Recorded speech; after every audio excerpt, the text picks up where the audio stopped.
What's good, y'all? Today we are watching what the very top of Mount Stupid looks like. Blue Origin's astronauts with Katy Perry. We're about to see what's going on. We're about to see what they said, what they did. I do want to start off by Katy Perry got a crazy build. Crazy build. Shouldn't have did the front facing regular John, because the build is crazy. I digress. As you all know, the world's most qualified astronauts in human history recently made a trip up to space in a Blue Origin rocket to do very important scientific research to further humanity.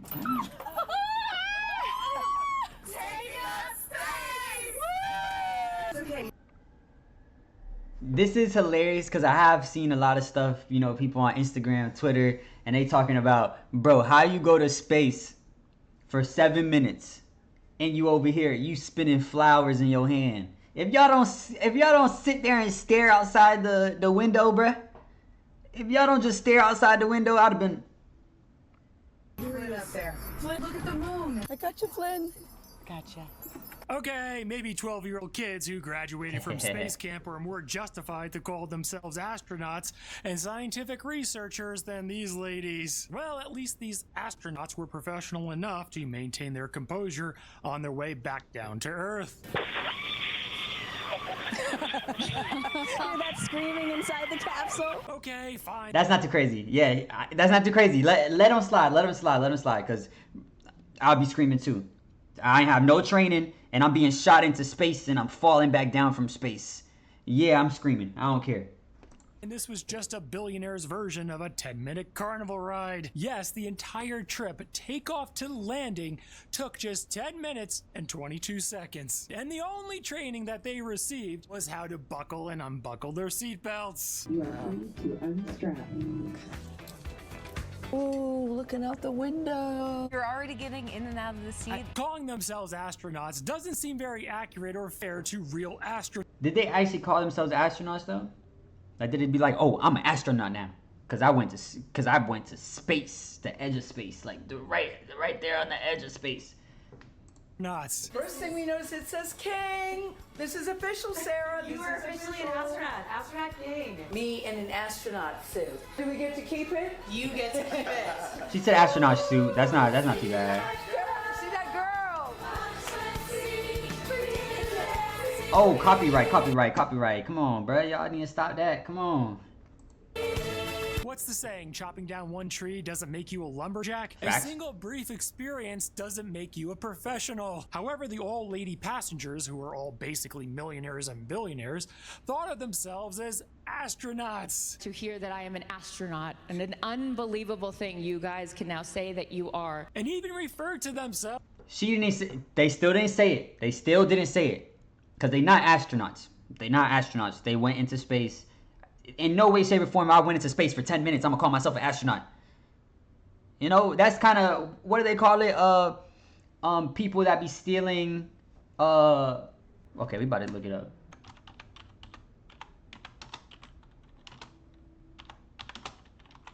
There it is, stolen valor. Stolen valor, that's what it's called. It only took me 25 minutes to find it. You know, they put their whole lives on the line. They out there shooting people, getting shot at, and then you gonna try to you gonna pretend you in the army. That's the same thing with astronauts. Some boys them boys been trying to be an astronaut since they was 17. You feel me? They've been going to school for it. They've been practicing. They've been the other things that astronauts do. I don't really know, but you can't pretend to be an astronaut. But they still ain't say it though. They still ain't say it. To be just like Alan Shepard. I don't like that people are calling it a ride. We actually duplicated the route that Alan Shepard did. No one said he took that ride. This is a prime example of what's known in psychology as the Dunning-Kruger effect. Naturally, when someone begins to be involved in something new, their confidence begins to rise extremely high because they don't fully understand the complexity of the topic, which leads them to the peak of what's actually called Mount Stupid. It's called that because those at this stage believe they know these angles got me dead, bro. Crazy side far angle. more than they actually do, despite having only superficial understanding. Their lack of awareness about what they don't know gives them a false sense of expertise, leading to overconfidence and bold. He looks smart. He looks smart. This how you know if he really smart. I'm about to look up that book. Y'all see that book right there? See if we really should be trusting him. Diagnostic and Statistical Manual of Mental. Yo, of mental disorders. Oh, he's like a therapist or a psychologist maybe. I'm sorry. I had to fact check, bro. Maybe that's the Dunzemingen effect. What was it called? That was that effect. You feel me? I started watching it and I was like, bro, I probably know just as much as him. You feel me? And turns out he knows a lot more than me. Let's lock back in. Claims, often without the depth or nuance that comes with real experience or study. I'm gonna ace space. I've always been interested in astrophysics and interested in astronomy and astrology. That's the first time I've ever heard astronomy and astrology used in the same sentence. She's clearly at the very top of Mount Stupid. But when I look at what Blue Origin does, what their intention is to figure out a way to harness a waste here and figure out a way to put it in space. That's probably one of the most unwise statements I've ever heard in my entire life. It sounds like something Blue Origin might have told them to appease her concerns about the environmental impact of these joyrides, which, despite lasting only a few minutes, produce massive carbon emissions, since Jeff Bezos, founder of this private company, Blue Origin, has publicly positioned himself as an advocate for environmental responsibility. The women here may have experienced what is commonly known in psychology as cognitive dissonance, which is the psychological discomfort that arises when one's actions conflict with their values. To reduce that discomfort, they subconsciously rationalize the trip as justified, especially if Bezos framed that mission as part of a long-term vision for environmental conservation. Even though the objective reality clearly indicates this is a luxury-driven venture with minimal scientific value and a disproportionately large environmental cost. However, by reframing the joyride as part of a broader mission to advance humanity, the joyriders have unconsciously downplayed its contradictions in order to preserve a coherent and positive self-image, which is a classic case of cognitive dissonance resolution. Have y'all been to space? Have you been to space? Go to space. What? I'ma understand when I go to space. That's why Jeff Bezos sent a whole bunch of girls up there. He knew there was gonna be backlash. He just thought it would probably be lighter on women than it would be on men. Figure out how to send waste into space. If I had to use my mental power, I would say that if we decided that all the waste that we had on Earth, we just shoot it off into space, I'm sure, quick math, easy mathematics, eventually we would run out of stuff. We gonna send out all of our plastic, all of our whatever, and then now we don't got it no more. Now what we do? Things on Earth should probably stay on Earth. You know what I mean?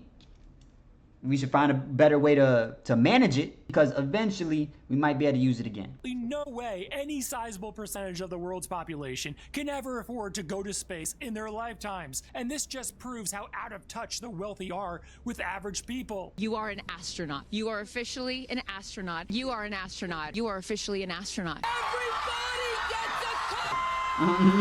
gets a astronauts. Of course, Blue Origin's business plan is to sell this space experience to millionaires and billionaires, so they seem perfectly happy to exploit the astronaut title to get more people to sign up for this very expensive joyride. Instead of commercializing the Titanic, they're now commercializing space with big windows. Big these windows are. One of the cool features of this capsule, the largest windows of any spacecraft. Where have we heard that before? Oh yes, this guy. These windows are 9 inches thick, and if they go, it's sayonara in 2 microseconds. Plexiglass, 7 inches thick. Christ, that is bullshit! Acrylic's great because it squeezes in, and before it cracks or fails, it starts to crackle. And so you get a huge warning if it's gonna fail. He's got no instincts. What could possibly go wrong? All this comes down to is the rich have way too much money to spend. I believe it's pretty much invulnerable. And that's pretty much what they said about the Titanic. That's right. Back to the Dunning-Kruger effect. Have you ever taught a friend or new employee your field and all of a sudden they get very arrogant and cocky, acting like it's easy, behaving like they know it just as well as you do, which may cause you to feel a little bit insulted? This happens because they're starting to climb and reach the top of Mount Stupid. While you've been through the process with real experience and expertise and you know the complexity of the topic and all that's involved. A true expert knows the vastness of the field and how little they know within it. Meanwhile, the overconfident novice like these ladies are perched at the peak of Mount Stupid, unaware of how far they still have to fall in the valley of despair before they begin to climb the slope of enlightenment towards real, sustainable. Yeah, but they're not doing that because they're not going to become astronauts. So they're just gonna, you know, climb up this, sit right here. I went to space. Ends there. Maybe they gonna be on Mount Stupid forever. I don't know. Competence. However, for many of these ladies, they will likely remain at the top of Mount Stupid as they are unlikely to ever become real I'm telling y'all, I know my stuff. Come on, lock in with me. astronauts or rocket scientists. Therefore, they will likely stay insulated from the reality through what is called a self-serving bias, thereby crediting themselves for success while ignoring the external factors that made it possible, all to preserve their inflated sense of competence and avoid confronting the limits of their knowledge and understanding. They're calling themselves astronauts and comparing themselves to space pioneers like Alan Shepard, but they are nothing like Alan Shepard or any of those space legends. Alan Shepard was the first American in space. He was an accomplished naval aviator and partially controlled his space capsule once in space. They didn't have all the remote technology that they do now. At that time, they didn't know for sure what would happen to Alan Shepard, where they would rocket him up there and maybe he'll never come back down. However, Blue Origin alone has done this very similar mission at least 31 times. I don't like that people are calling it a ride. 31 times already? Generally, rockets used for low Earth orbit missions require between 1,000 and 10,000 pounds of fuel, while those used for interplanetary missions require hundreds of thousands of pounds of fuel. Hundreds of thousands is crazy. A ride, you know, you never see a male astronaut who's going up in space and they said, oh, he took a ride. And this has nothing to do with gender. And these are some of my friends that are throwing shade. The backlash they're experiencing is partly because Blue Origin overhyped this as the first all-woman astronaut space crew. But they were nothing more than passengers on a remote-controlled joyride that was similar to an elevator with absolutely no control over the mission, with the only training they received was how to fasten and unfasten their seatbelts. Also, this joyride came across as quite hypocritical, because the same women who were vocal about the importance of protecting our environment and reducing carbon emission took a 10-minute joyride, barely making it into space, that pointlessly emitted tons of carbon emissions directly into the upper atmosphere, where carbon emissions do the most long-term damage. The contradiction between their public advocacy and private actions was obvious, and that dissonance, paired with Blue Origin's shallow branding of the mission as groundbreaking, made the whole thing feel more like a PR stunt than making any real progress.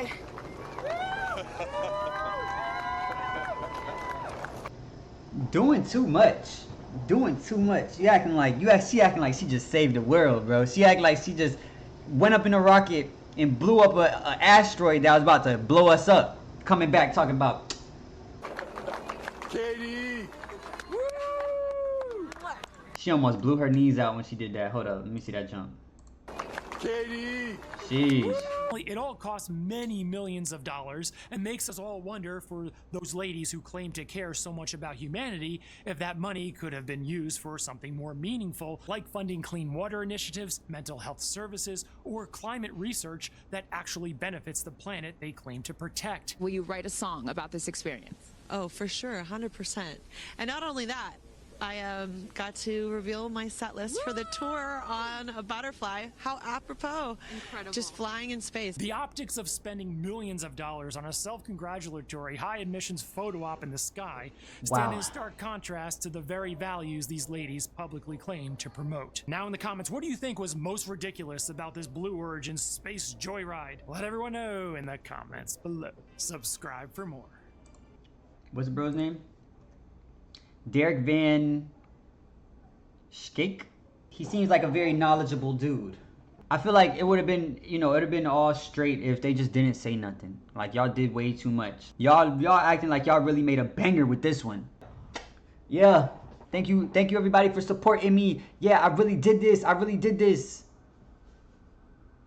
Y'all did not make a banger. Make sure you guys like, comment, subscribe, all that other shit. And I love you. Peace.